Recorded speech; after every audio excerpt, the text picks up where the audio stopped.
Hey there, this is Taylor Ursula of That's So Pisces, and it is time to talk about this supercharged full moon in Sagittarius. So let's do it.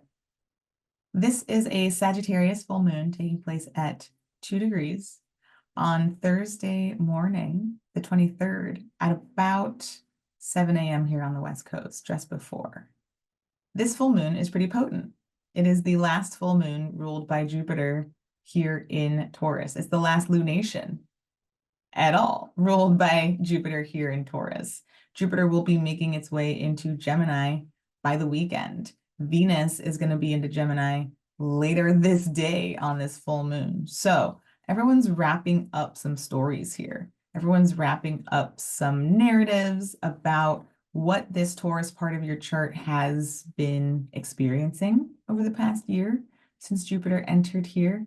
And we might start to get a sense in this full moon of what Jupiter's been experiencing in that Taurus part of your chart and how it's kind of trickled into the Sagittarius part of your chart. And I say that because, as a reminder, Taurus and Sagittarius can't see each other, right? And so Jupiter ruling Sagittarius from this place that it cannot see from its vacation home, right? Certainly means that whatever the again, like trickle effect has probably been processing on the back burner. There's not a direct line to see an immediate impact of what's been going on there. Something that might help this is the fact that this full moon will make an opposition to Venus and Jupiter as they are conjunct, as it's finishing up those final degrees in Scorpio before stepping into its full ripeness in Sagittarius. Now, that opposition at 29 degrees is well within an orb, and that is a number of degrees, to this full moon at 2 degrees. That visibility is quite potent. So that moon will absolutely be bringing in that energy of that opposition into that fullness as it peaks. There's also a big dose of Neptune infused into this moon. So Venus and Jupiter make their conjunction at 29 degrees. This conjunction is heavily influencing whatever Jupiter is infusing into this Sagittarius full moon. Both Venus and Jupiter will go on to make a sextile to Neptune on the day of this full moon. Venus does so just before moving into Gemini. Jupiter will take a couple more days and be in Gemini by the weekend. Neptune's bringing in a large amount of imagination, creativity, heightened senses, empathy, and compassion. There might be almost a sense of overwhelm as we are really wrapping up these narratives here. Maybe we're able to zoom out and see some of the big picture, and maybe we get some kind of intuitive hits about what things are building up to, what things are turning into next as we shift into this heavily Gemini story soon. And Neptune might bring in maybe even a little bit of crisis in the sense of like, what is all of this? What do I do with all of this? What am I seeing and what of it is going to be real? That's where our creativity and our imagination comes into play. This could be a really great opportunity to get expansive, to get creative about what it is that we are tapping into. Sagittarius is about hope. Sagittarius is about faith. Sagittarius is about stories that we and narratives that we live by, abide by, understand, analyze, and continue to write. We write the story, right? Every day I write the book. So there's something that might be asking us to dive into something with creative prowess now. We might be asked to imagine bigger than we ever have. We might be invited to kind of tap into some of our dreams about what's coming up now. There's something very mystical, very magical coming up at this full moon, and not all of it is tangible, right? Much of it will be intangible, and how we process that can certainly be informed by what we are kind of recognizing has occurred for us in this time. And on that note, we might want to be mindful of extremes, right? This is a full moon being ruled by Jupiter at 29 degrees, also conjunct Venus at 29 degrees. And Jupiter's being ruled by Venus at 29 degrees, and Venus is at home. So lots of 29th degree energy, right? Neptune's also at the 29th degree. Like, I'm starting to get into like Muppet hands. 29 degree is intense. All right. For those of us with planets there, we know it's like living on the edge all the time. The 29th degree can feel really urgent. It can feel very excited. It can feel hungry to move on. And therefore, it can be very compulsive. We might not think so much about the urges we are compelled and that move through, compelled by and that move through us at this time. We might act on them without doing any of that reflection that comes with a full moon mentality. We might push to finish things at this full moon with that 29 degree energy. We might say, I need this to be done, and I'm really putting in the effort now to make sure that this is completed. So be aware of that sense of being ramped up, be aware of that urge, that drive to push, and try where you are able to be mindful of what that is asking of you, where those questions are coming from, what's motivating that push, and just understanding a bit of what is compelling that at this time. Something working in our favor may be that the Gemini sun is being ruled by Mercury in Taurus, and Mercury is still just a few degrees into that sign. So there is a bit of groundedness being brought in. Mercury is co-present with Jupiter at 29 degrees and Venus at 29 degrees. So take that with a grain of salt. Maybe Mercury is able to help balance it all. Maybe Mercury is toppled over the edge by that presence of those two planets at 29 degrees. And as I said, Jupiter will be making its way into Gemini on Saturday, the 25th. So definitely lots of things coming to some sort of culmination point. And that might be clear now. All right, let's go ahead and pull some cards and get a sense of what stories are coming to a head now and what we will make of that revelation. Stay tuned.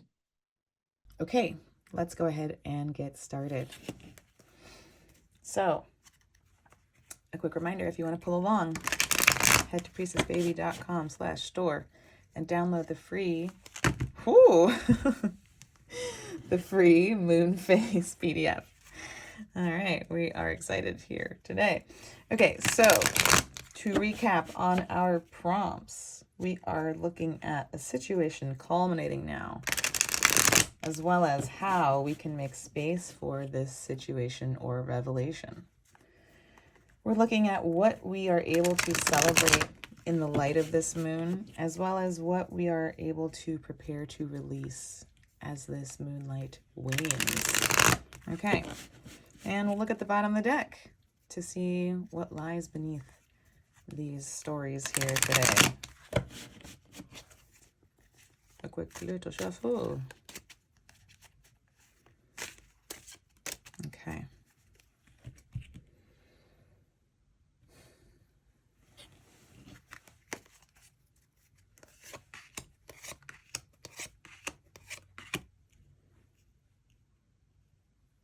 All right. A situation. Oh. Bam. Ooh. Okay. That's an interesting reversal. We've had a lot of reversals this lunation cycle, haven't we? And they've seen us coming out of a lot of things, right? We certainly talked about kind of coming out of some boundaries with the Queen of Swords reversed last week, or even realigning our motivation and our drive with the Emperor and the Chariot both reversed. Lots of majors showing up reversed for us. The Star was reversed last week as well. So there's a lot of major themes that we might be reframing for ourselves, making some sort of pivot point at some juncture here, with the chrysalis showing up here as a full moon revelation. Perhaps we are kind of coming out of, or perhaps this full moon will initiate us coming out of a state of hibernating, out of a state of transforming. Maybe we are getting a sense of where we have resisted some of that call to go within. The chrysalis is a very Neptunian energy. You may have heard me describe Neptune as a car wash. To go in the car wash, we have to drive into a tunnel and we put the car in neutral, so we're no longer driving, we're no longer steering because we're on a track. We aren't going anywhere because we are in this dark tunnel and we are on pause. We probably can't accomplish much during the car wash, right? Like maybe your cell service isn't as good in there. It's not a very long thing, so you're not going to like hunker down and get a whole lot done. Maybe you put on some music and you watch the bright lights and the bubbles, right? That's a very chrysalis vibe. And so maybe there is some resistance to the slowing down, to the going into neutral, because we feel like we want to keep going. We feel like we need to make progress. And the only way we feel we make progress is the progress that we see. We don't really pay attention much to the invisible progress happening below the surface or behind the scenes. Maybe it's a little of both. Maybe we're ready to come out of some transformation and we're recognizing resistance into another transformation. Let's see what else is here. A situation culminating now. Oh, fascinating to see an ace as something that's culminating. Okay, so perhaps we've initiated already some sort of opportunity. Perhaps the situation coming to a culmination is this new opportunity emerging, right? Full moons reveal, full moons expose, full moons involve connections between people. And so the situation culminating now might be a new opportunity. There might be something coming to fruition in the light of this full moon. Makes a lot of sense for a full moon being ruled by Jupiter at 29 degrees of Taurus, also in a conjunction to Venus at 29 degrees, who is at home ruling Taurus. Certainly seems like some sort of payoff, in quotes, surrounding two planets that are said to be benevolent and are said to bring us resource and opportunity. So certainly a beautiful omen to see here as something that is culminating or revealing itself at this time. So how we can make space for this revelation, this Ace of Pentacles. Okay. That Six of Swords is maybe an invitation to go over things a few more times. Interesting to think about, like, you would think to see this upright. The way to make space for this new thing coming in is to leave something behind. Okay, so maybe there's a call to go back for something. Maybe with this new situation, we actually need to go retrieve something to make space for this. Perhaps we are, and maybe this is where this aligns, maybe we're resisting. Maybe we're resisting the leaving, right? That certainly comes up in a reversal. Have we been going over things again and again and looking maybe for this Ace of Pentacles, or trying to force this Ace of Pentacles, or scared of this Ace of Pentacles? Are we going over things again and again, but also wondering why something new isn't showing up? Okay, so are we resisting the walking away? Are we in any way keeping ourselves here still in place for reasons that don't serve us anymore? Now, there could absolutely be something in here that you do need to go over and like locate, right? It could be like, I can't leave this until I find this thing. And maybe that is really important. But if we've already acknowledged that there might be some resistance into going into the chrysalis space, then we're going to also apply that possibility here. How to make room then for this Ace of Pentacles is to get clear on that resistance, to get clear on what is it I've been looking for here, and am I actually going to find it here? If I'm being told or like promised, and don't hold me to that, this is for entertainment purposes only. If I'm being told that something is coming in, then will that get me to finally stop looking for that thing where I've been in place for this long? Okay, let's see what else is here. What we are able to celebrate in the light of this moon. Oh, interesting. Perhaps getting some closure. Okay, that speaks to this. It's not upright. Same complaint that I might have here. It's not upright. It's not necessarily that a chapter is ending. It's maybe that, I mean, let's spin this back and say, like, maybe this helps these things not end. I don't know. It's really going to depend on the situation, right? And like, is the thing not ending good for us, bad for us? What does that look like? So we're not necessarily walking away in this moment. Maybe that happens in the third quarter moon in Pisces, y'all. That will also be another lunation ruled by Jupiter, but newly in Gemini. So we are perhaps this is that reflection period that I talked about in the transit portion, where we are doing that understanding, where we are getting a sense of what this year for Jupiter and Taurus has meant for us. Perhaps we are finally getting this abundance piece here, and perhaps we've spent this Jupiter transit looking for the abundance or staying in place, fearful that if we leave, the abundance won't find us. Okay, so perhaps this week, before we have the third quarter moon next week, where we are walking away from something, perhaps we're just getting the clarity and the closure. Clarity and closure is what I see here. What we can celebrate is having the pieces of information we need to understand why we've been here and what we've been waiting for, what we've been looking for, what's coming in now, right? So we can finally start to wrap up this story and say, all right, well, I've been learning these things, and the reason I've stayed is this, and now I'm actually able to get a sense of closure here. Okay. What I am able to release in the light of this moon, or prepare to release. Having to go it alone. This is generally a very positive card. This is generally a place where we reach, where we say, I've worked so hard, and now I'm here and I get to have all of this. But we could certainly see that as maybe being something to a fault. Maybe we've been hyper independent. Maybe we have feared that we can't leave here because we can't do this alone. Maybe we've been staying here, digging, searching for the abundance, keeping something open-ended because we are really desperate to know what's going to come after it, and so we can't move until we know it's coming. And perhaps this is a signification that whatever we thought we have to do alone, we don't. We can release maybe the expectations of us having to work for this by ourselves. We can maybe release the expectation of what this looks like, perhaps. Maybe we've had a lot of it. This is a 9, right? Maybe we've built up a lot of pressure or expectation around what we want this to look like, what this is supposed to feel like. And maybe with this ace coming in, we can let go of whatever this was.